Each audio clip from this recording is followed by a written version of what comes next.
पापा,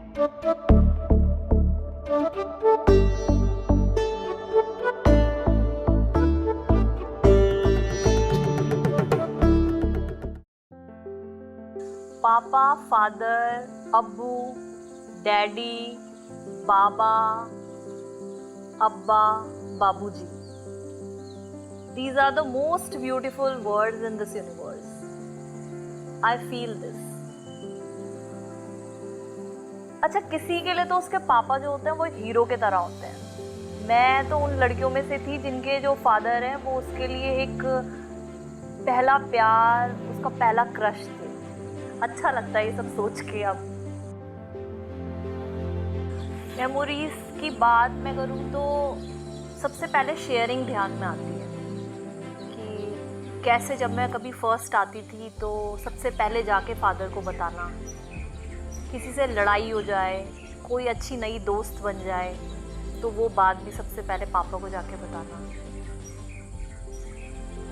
इवन जब थोड़ी सी और बड़ी हुई और पहला लेटर, लव लेटर मुझे मिला तो वो भी सबसे पहले जाके फादर को ही दे दिया. एक बार एक एल्डरली पर्सन जो थे वो हमारे घर में आए तो उन्होंने कहा कि जा अपने बाप को बुला के लेके आ. तो as a 5 year old child मैं इतना गुस्सा हुई उनसे कि इसने मेरे फादर को बाप कैसे कह दिया. उसके बाद जब भी वो रिश्तेदार मेरे घर पे आए तो मैंने तो उनको कभी अपने फादर की चेयर पे ही नहीं बैठने दिया. मतलब मुझे वो एक दुश्मन की तरह दिखते थे कि इसने मेरे फादर को बाप कहा है. 16 साल तक पापा मेरे साथ रहे. फिर एक दिन कैंसर से उनकी डेथ हो गई.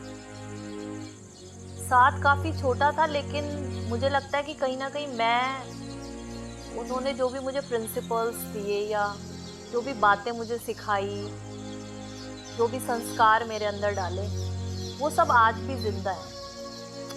तो मुझे कभी ऐसा नहीं लगता कि वो चले गए.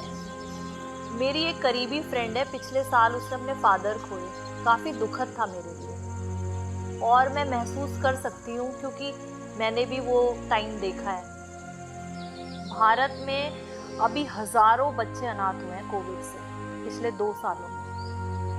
मैं कभी भी किसी पेरेंट्स की किसी की डेथ होती है तो मतलब मैं कनेक्ट कर पाती हूँ क्योंकि मुझे लगता है कि वो टाइम मैंने देखा है, वो दर्द मैं फील कर सकती हूँ.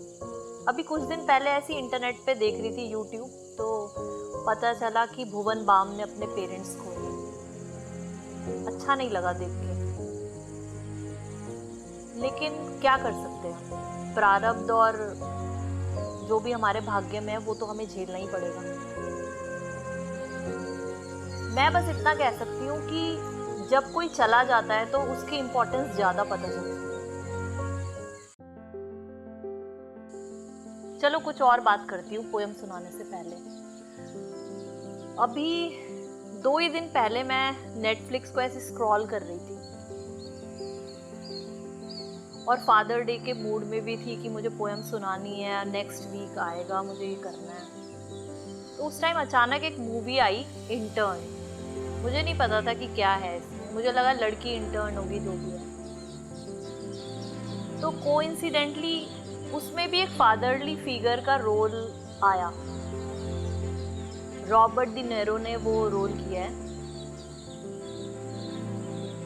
तो फिर से मुझे वो सब यादें आने लगी और ज़्यादा. मतलब उस कैरेक्टर से, रॉबर्ट डी नीरो के, किसी को भी प्यार हो जाए. एक फादरली फिगर, एक सपोर्ट सिस्टम, एक कंप्लीट मैन. अच्छी है, आप लोग भी देखना अगर मन करे तो.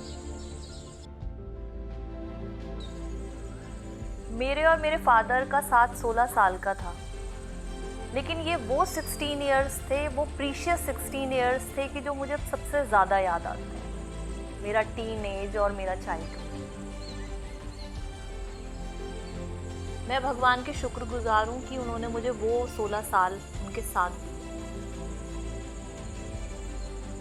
और अपने फादर की इसलिए शुक्रगुजार हूँ कि उन्होंने मुझे ड्रीम देखना सिखाया. अपने पीछे वो बहुत सारी किताबें मेरे लिए छोड़ गए.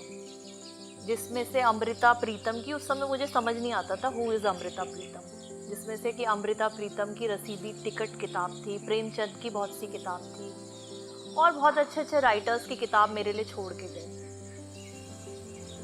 मुझे लगता है जो कलम के साथ मेरा रिश्ता है ना, वो भी उनकी देन है। अच्छा लगता है सोच के। चलिए अब मैं आपको कविता सुना देती हूँ। कविता की बैकग्राउंड केवल इतनी है कि फादर की डेथ हो गई है और उनको मिस करते हुए एक दिन मैंने ये कविता लिखी है।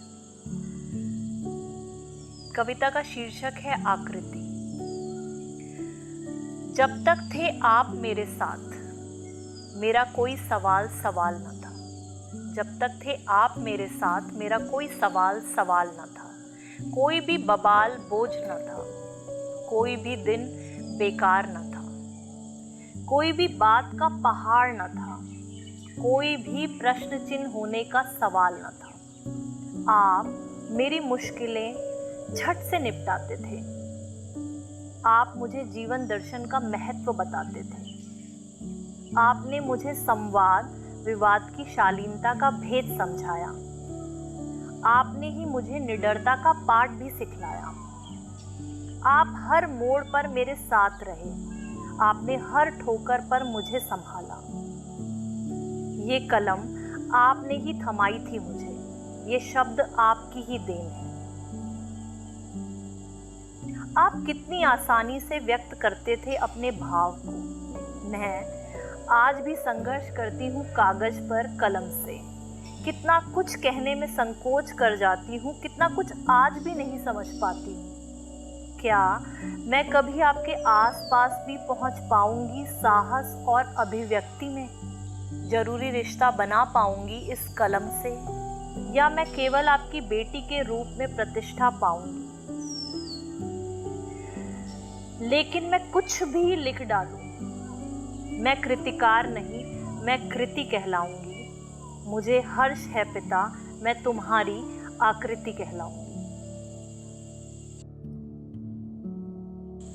फादर्स डे केवल फादर्स को ही डेडिकेटेड नहीं होना चाहिए। मुझे लगता है कि फादर्स डे हर उस व्यक्ति के लिए है जो हमें अपना एक्सपीरियंस देता है, हमें इंस्पायर करता है, हमको एडवाइस देता है, और इवन सिंगल मॉम्स के लिए जो कि फादर का रोल प्ले करती है मदर होने के साथ साथ। लास्ट में मैं बस इतना कहना चाहूँगी कि हो सकता है कि आपने 4 किताबें ज़्यादा पढ़ ली हो अपने फादर से, या आपकी डिग्री उनसे ज़्यादा बड़ी हो, लेकिन एक्सपीरियंस के मामले में आप हमेशा उनसे छोटे ही रहोगे।